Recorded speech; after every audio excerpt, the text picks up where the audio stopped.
Countless parallels have been drawn between the Partition trilogy and the Djinn Who Waits 100 Years. Both great books, they've been written by authors who write about the past and nostalgia, the grief of losing time, and the remarkable women who lead their narratives. Manreet Sodhi Someshwar joins Shubnum Khan in conversation to talk about love, belonging, home, and so much more in our next session. Hi, I'm Manreet Sodhi Someshwar, author most recently of the Partition trilogy, books 1, 2, and 3 called Lahore, Hyderabad, and Kashmir. And I'm here with Shubnum Khan, who's come out with her new book, which we'll be speaking about shortly. And this is in aid of World Book Day, where we celebrate books, reading, and writing. Over to you, Shubnum. Hi, it's so nice to meet you, Manreet. I'm excited to be here also today to speak on World Book Day. And I'm a writer from South Africa, and my latest novel is called The Djinn Waits 100 Years. And yeah, I'm excited to be in conversation with you.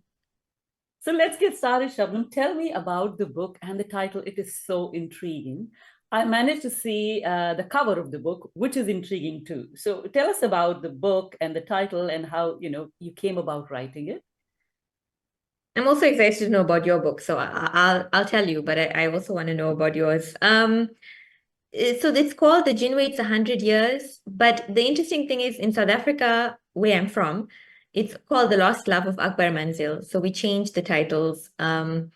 I think in the US, where it was first published, they liked the title The Djinn Waits 100 Years because the novel deals with a haunted house with a whole array of characters living there, including a jinn. And it's about a jinn. It's about two different timelines, so the 1920s and the current time. And the jinn basically spans all these different timelines. And it's a grieving jinn because it's grieving someone. We don't know what tragedy happened in this house, but it is grieving over someone who died in this house. And I think that's why we chose The Djinn Waits 100 Years. I think it's evocative of that grief and memory and love that the story delves into. And then we chose a different title completely for South Africa because we said South Africans are very superstitious.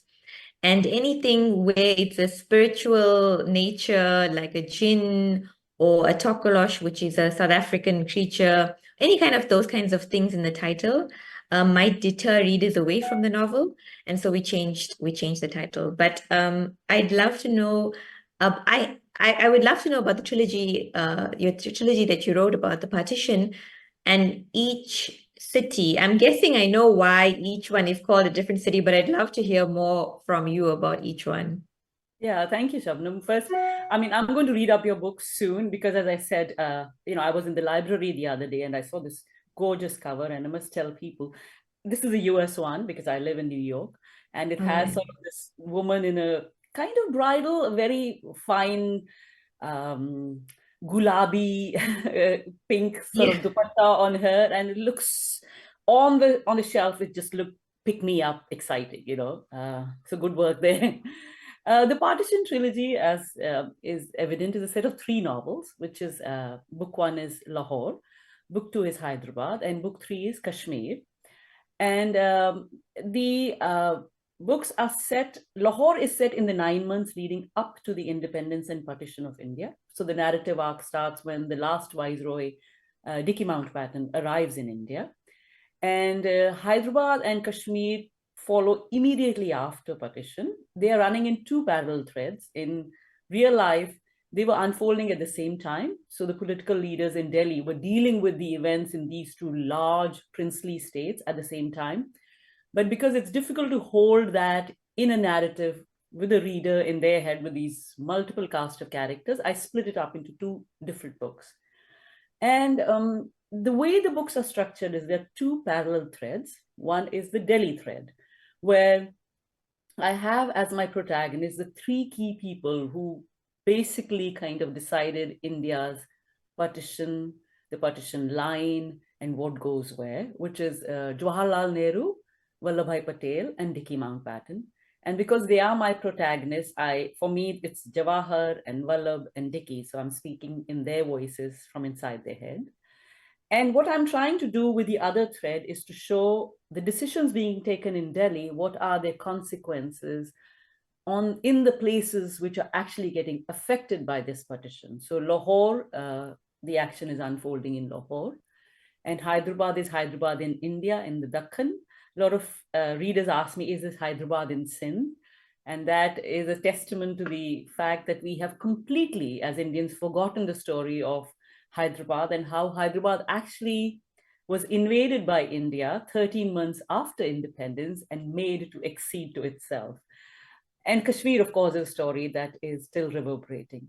So the attempt is really to tell this story, which is sort of our history, but in a way that is from the lives of ordinary people, especially women whose stories have kind of been forgotten. So they are my primary protagonists.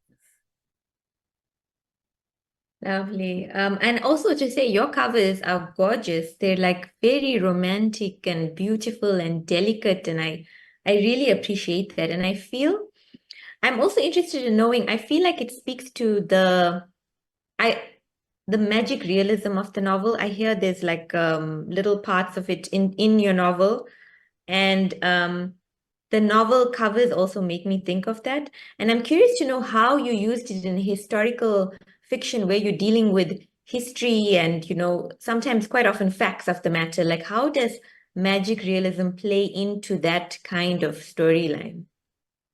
Yeah, as I said, the novel is two parts, and the Delhi thread is really more like a narrative nonfiction, because I'm talking about people who are these very hallowed figures in India, India's first prime minister and deputy prime minister.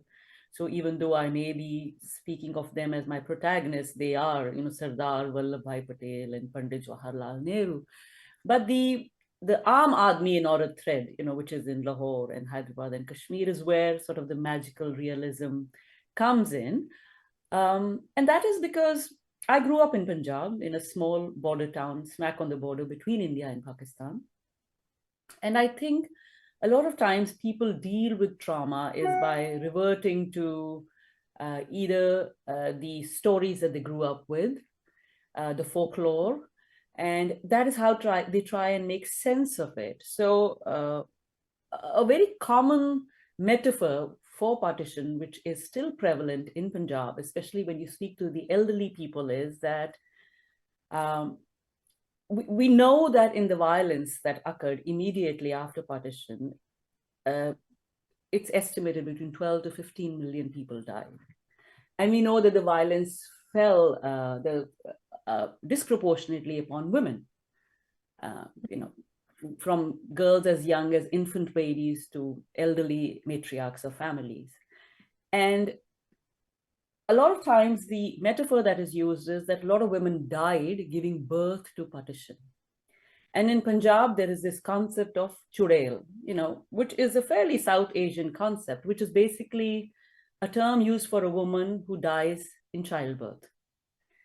So, and because I had heard it while growing up, and because my research was focusing on women's stories and women who had lost their lives, but who tend to get sidelined because the narrative seems to be about nation building and independence and not the cost that we paid for it, which is partition.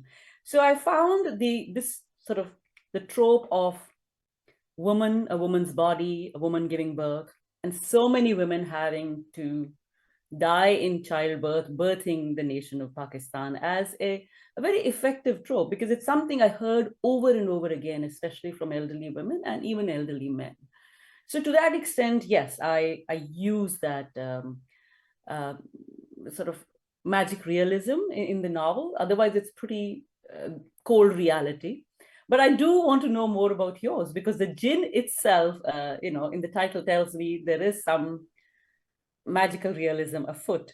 So tell us more about what he is doing and what the role is in the narrative.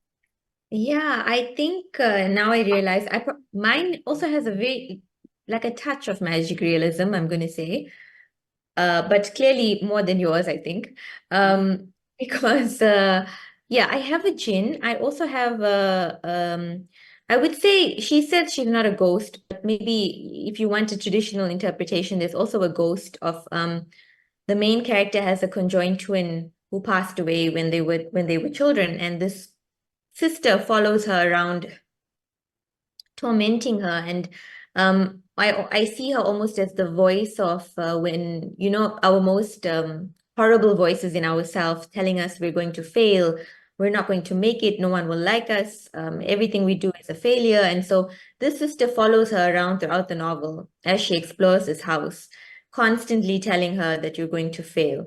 And the Jinn's purpose is really from a device point of view, from a plot point of view, a bridge between the past and the present, to give us the story of the past, to link it to the present.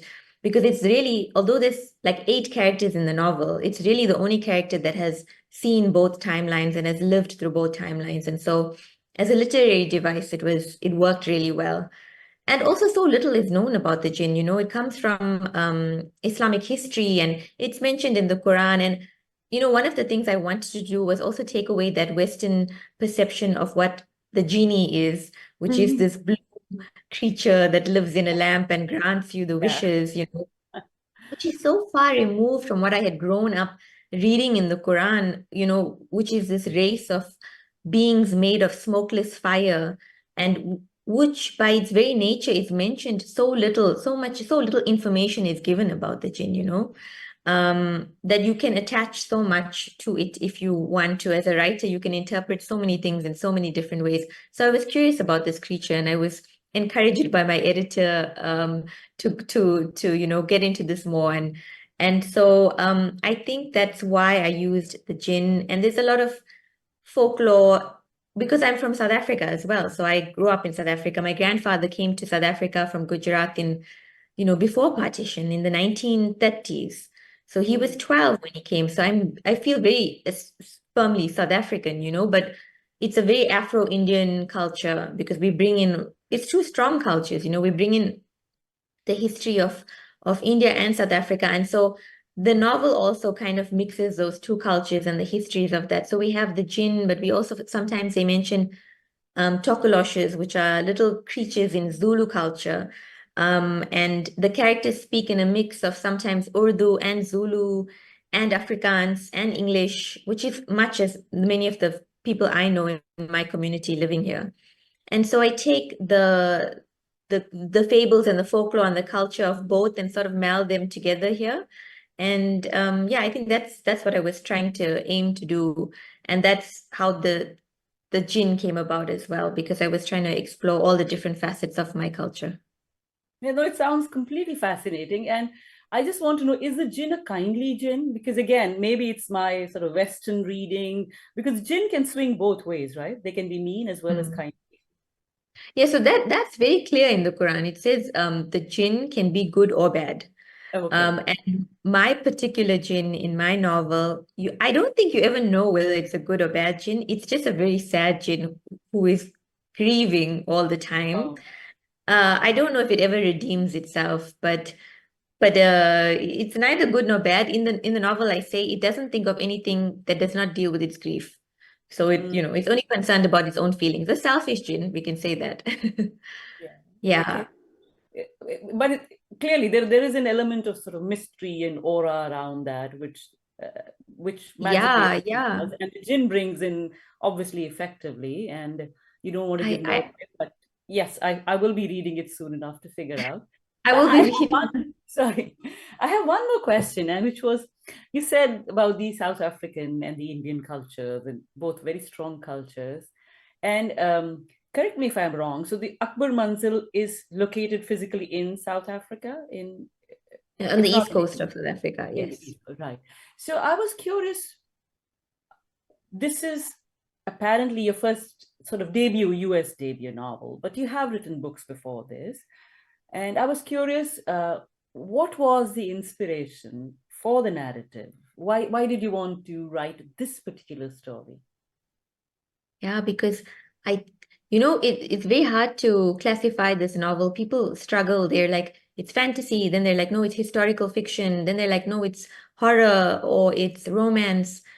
And the reason why I think it's hard to classify is because I took almost 9 years to write this novel after my first novel. And it's filled with everything that I wanted to write about, which was everything. I just wanted everything. I wanted romance and I wanted horror and I wanted I wrote this between like 25 to 35. And that's, I think, an age when you just like full of wanting for the world, I think. And so I think I just try to put everything into the novel. And that's what the novel became. It became a haunted, at first I had a house and then it became a haunted house. And then the house went on a hill. And then the house filled up with jinns. And then a ghost came. And then a romance came. And I really feel like it's like whatever was in my heart for those 9 years, I just took it and put it on a page and made a story. There was no intention behind it. It was just, I want to tell a story about life.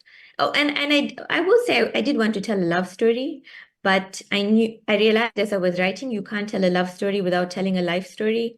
And so then we start going into the history of all these characters and this mixture of all these cultures. And I was like, I live in Durban. Not many people write about Durban. It's on the east coast of South Africa. We all know about Johannesburg and Cape Town, but we don't know about this city that I've been living in my whole life. And I want to also write about the city with its different heat in summer and the global south. Like we have our winters in summer. We don't have we have our Christmas, sorry, not our winters in summer. Our Christmases are in summer. Um, and I'm so used to reading books where Christmases are in winter. So I wanted to write about something that I didn't usually get a chance to read about. I didn't grow up with that. But that's it. I'm also interested in knowing, because a lot of my novel is about nostalgia, and a lot of these characters and these things in this house don't want to be forgotten. And I'm interested in how nostalgia plays a part in your novels. How do you use that to tell the plot of the story? Yeah. Well, it's a great question, Shubnum. There is a quote by Louis Gluck, and I'm probably going to paraphrase. I don't think I remember the exact words, but she says something like, we only really see things in childhood. After that, it's all a memory.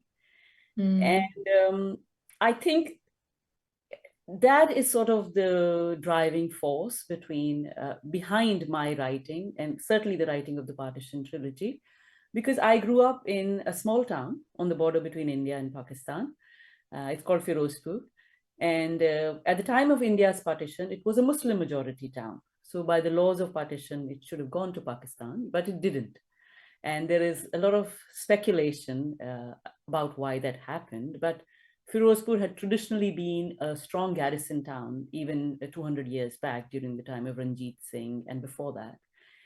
And whatever the reason be, Firozpur stayed on. So during partition, when what we call the transfer of population happened, which is such an anodyne term for what is really a hugely traumatic eruption of people from their homes and being forced to flee. So I grew up with a lot of stories of partition in my hometown, stories that I was so used to, they became a part of my background, and I ignored them, as any child does. And I grew up and, went on to pursue a corporate career 1,000 miles away in Mumbai. But for some reason or the other, those stories never really left me, and the memories would come back. And at some point, I took a break and decided I need to tackle this. And that's when I realized how little I really knew about what had happened during partition, what all I had seen, what was the reason behind that.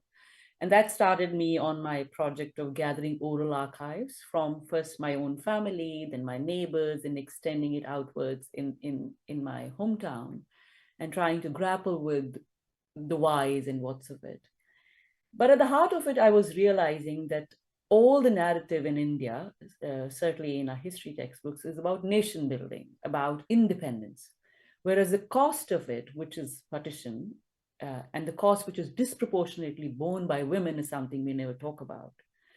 So in a sense, I wanted to bring those stories alive in what is his story, the history of India. And that has been, as I said, the driving force. All those seeing eavesdropping on women and their voices hushing when they're talking, recalling that time. So going into those crevices and trying to figure out what it was. So yeah, I think one could loosely or broadly call it nostalgia, because it is reflecting back, thinking back, recalling a time in the past. But that time was something which impinged on a child's consciousness and subconsciousness. And then as an adult, when you look back, it's deep and it's thick, and the layers are so many, and the idea is really to sort of peel them and get to what this is about, really, what had happened. So yeah, a very loosey-goosey answer to to nostalgia and how it plays in I guess both our writings. And I was just thinking, we have something in common, though you grew up in Durban. And I actually grew up in India, spent the first 30 years of my life in India, and after that I moved out. We do seem to draw our inspiration from sort of our motherland, the South Asia that we come from. And I was wondering if you want to explore that more, talk about that, or there are other inspirations that I'm not aware of. Tell us more about that.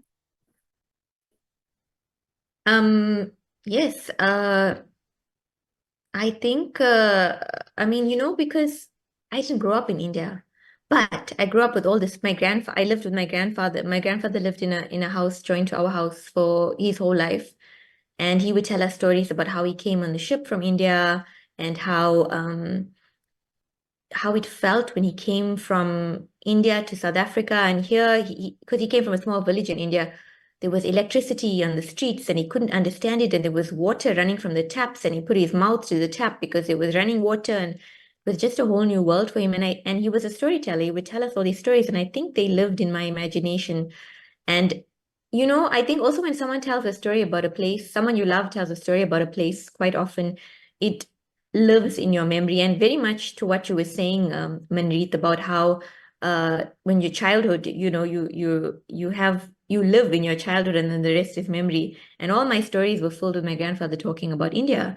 And you know, I think also because we were in South Africa, it became even more important to. I know if you're an immigrant and you move to a new country, it's important to hold on to your tradition and cultures, and especially parents are like, we need to, or we'll lose it.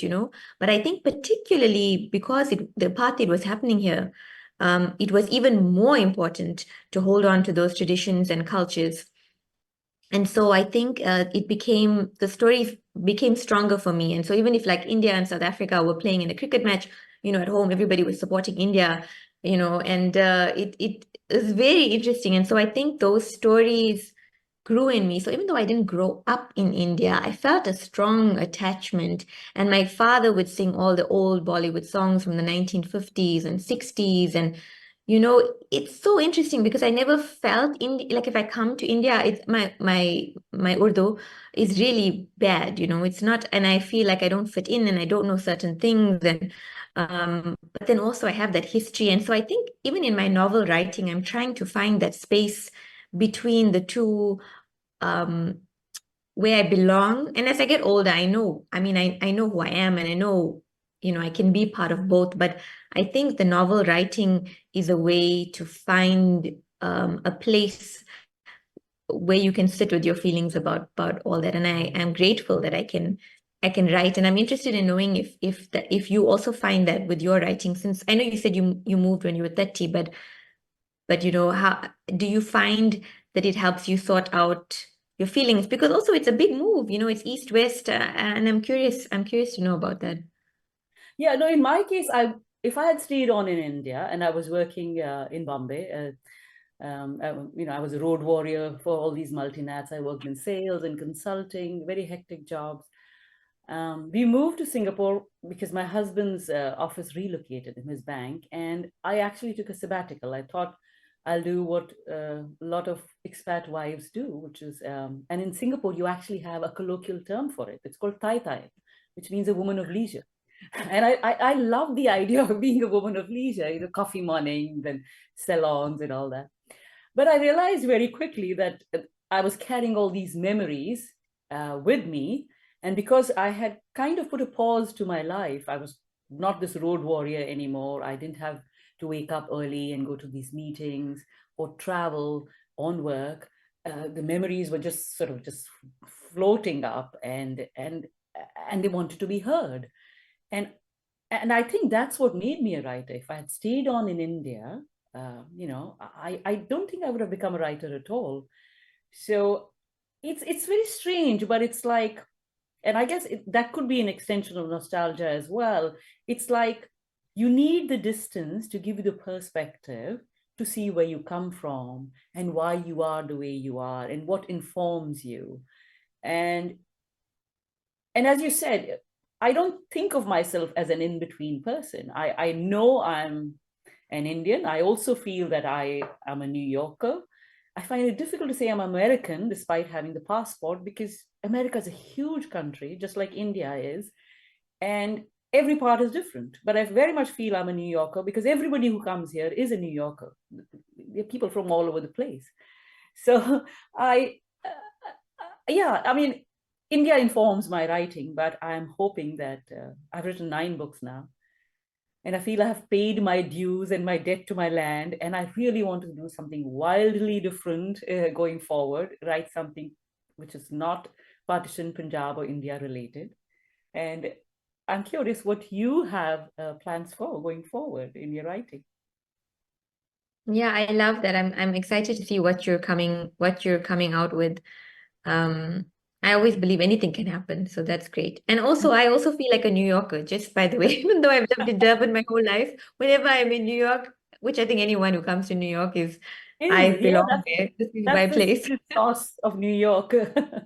I'll be there at the end of the week, just by the Oh, way, you but will? we'll talk Okay, about let that. me We'll know. talk about that later. Yeah. Um, yeah, no, to answer your question, which was, how do I feel about, what was the question? The next project, do you have any? Oh, my next project. A lot of people I know are like, I've just written a book, I can't even think. But I was wondering if you have No, any. I mean, I think you should always be thinking about your next project, but I don't think you should always be talking about your next project. Yeah. I think I also want, all my writing is very different, you know. I never thought I'd write a gothic novel, but somehow here we are. And so I think my next is nonfiction. I think it's something nonfiction about love. I think that's as much as I'm going to say, but I'm still exploring it and trying to figure out what it is. But yeah, and do you know it's going to be something different, but do you have an idea? Like, you don't have to give the whole thing away, but just a little bit. No, I'm just ideating furiously because I've given myself the permission that it's not historical fiction. It doesn't have to be sort of accurate and true to the historical sources. I'm not drawing in any dead men who I have to be have fealty to. So I'm ideating, but I'm when I'm in this stage, I like to go back to folklore, to epics, to stories that I've grown up with. And indeed, I was spending a lot of time with an epic ballad which comes from Punjab called Heer by Waris Shah. And and I was so wonderfully taken in that narrative, which is where Waris Shah gives voice to obviously his protagonist, but he also gives voice to the birds and the trees and the herd of buffaloes. And in the Western canon in which we write, this had this is not a norm. It's not a given. It's almost as if in literary fiction, the voice and the agency belongs only to humans. And I like the idea of agency belonging to everybody, and the fact that a tree can speak, a jinn can speak, and which is very much a part of the Eastern culture, whether it's South Asia or Japan or China, or Southeast Asia. And I'm keen to explore that. I myself don't know what I'll be doing, but I like that idea. I like the freedom that it gives me, I think. Yeah, I think you'll. I mean, I'm not to toot my own horn, but I think you'll enjoy the Djinn Who Waits 100 years only because of what you just said. Yeah. Because a lot of the novel is about giving inanimate objects voices. There's a lot of, like, there's buttons waiting underneath the couch, wondering what's going to happen to them. There's handprints on the glass, thinking who's going to see them after so many years. The house itself, although it never speaks, can think and be afraid of the doors that the girl is opening, and the house is quite sentient in its own. And I'm always interested. So I love what you're saying, because I'm always interested. I'm always wondering, like, can my car hear me? Can my I don't want to talk about buying a new car in front of my car because I'm scared. Like my laptop, which has served me so well, I'll never complain about it. I'm always interested in these. And I think it comes from writing also. It comes writing always and reading always gives you a sense of empathy, I think. And so I'm hoping that maybe the reading is making me aware of, I don't know if it's making me crazy or making me aware of being aware of what's happening around you. And that might just come from being a writer, but constantly wondering about the plants and the birds and the things and wondering what are they thinking, what is happening in that mind. It gives you a curiosity, which is always interesting.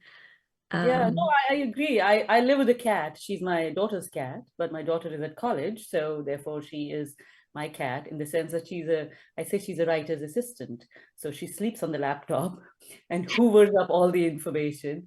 But I'm struck. I can see she's, animals communicate. Anybody who has spent time with animals knows that. You speak to, veterinarians or farmers or people who work with animals. And I feel that I quite like the idea of being, let's say, a conduit for writing down what the cat is saying. So I think the exploration of, as you said, inanimate, animate elements which are not human. The idea that, sort of humans are not at the top of a pyramid. There isn't a pyramid to begin with. It's a circle at the most, if that helps you think. And I think I like that idea of being able to bring other voices in. So, Yeah. kudos to your thinking and good luck with the nonfiction on love going forward. I will be intrigued on that too. Thank you, Manreet, and good luck with. I'm very curious to see what you come out with. And I'm excited to read your work as well. Thank It was you.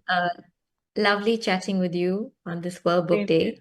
Yeah, same here. Lovely. And do let me know when you are in New York next. We should hang out. All right. Take care. Bye.